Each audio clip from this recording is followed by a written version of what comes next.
Bayangin, Honda siap buka era baru MotoGP 2027, tapi dihentikan sama hujan.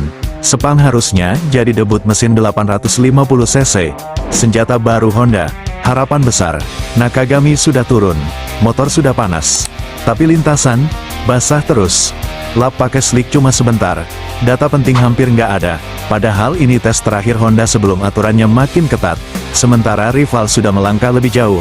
Honda justru mulai dengan tanda tanya besar. Ini cuma awal yang tertunda, atau sinyal bahaya buat Honda di MotoGP 2027?